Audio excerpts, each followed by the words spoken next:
Welcome back. Acadiana, very dry across our area, but we do have just one lone shower, and that's just northeast of Bro Bridge, borderline, or right on the borders of St. Landry and St. Martin parishes. But we'll likely still have very dry conditions ahead for tonight, going into early Saturday. But let's take it over to the green screen and get a bigger overview of the radar.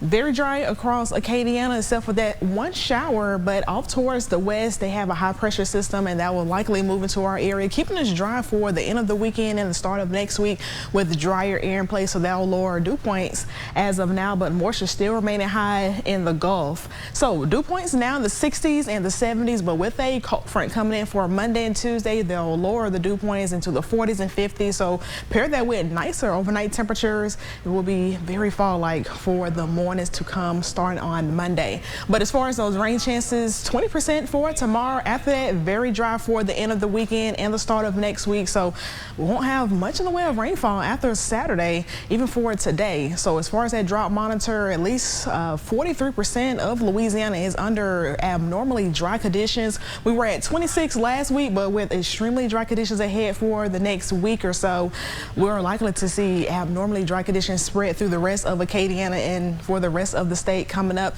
Even now, most areas covered in abnormally dry conditions are for northern Acadiana. South Acadiana, not under any abnormally dry conditions, but that will likely change with that next drought monitor for next week. But as far as the tropics, it's still booming out there. Major Hurricane Kirk along with Tropical Storm Leslie, and Major Hurricane Kirk is actually a Category 4 hurricane with sustained winds of 130 miles per hour. So that will likely stay out in open waters and won't affect us here in the States, and that same goes for Tropical Storm Leslie.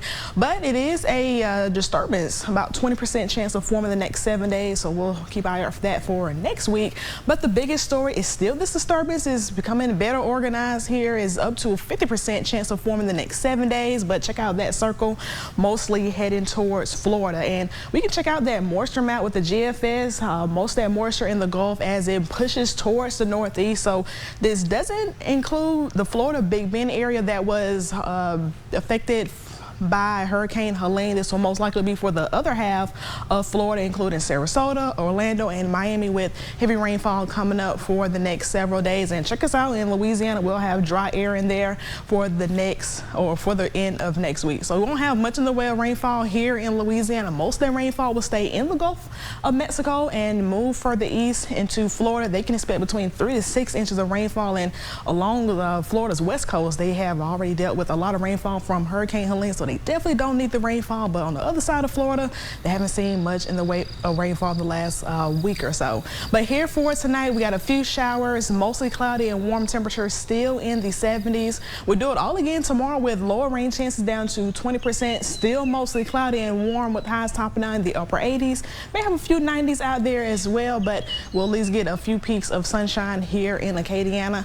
But for the next 10 days, last day of rainfall is tomorrow. After that, we won't have any rain chances in the forecast. We do expect a cold front to push through for Monday, so they'll lower temperatures down into the mid 80s and low 60s during the overnight temperatures, but we'll have a wide spread of sunny skies ahead for next week.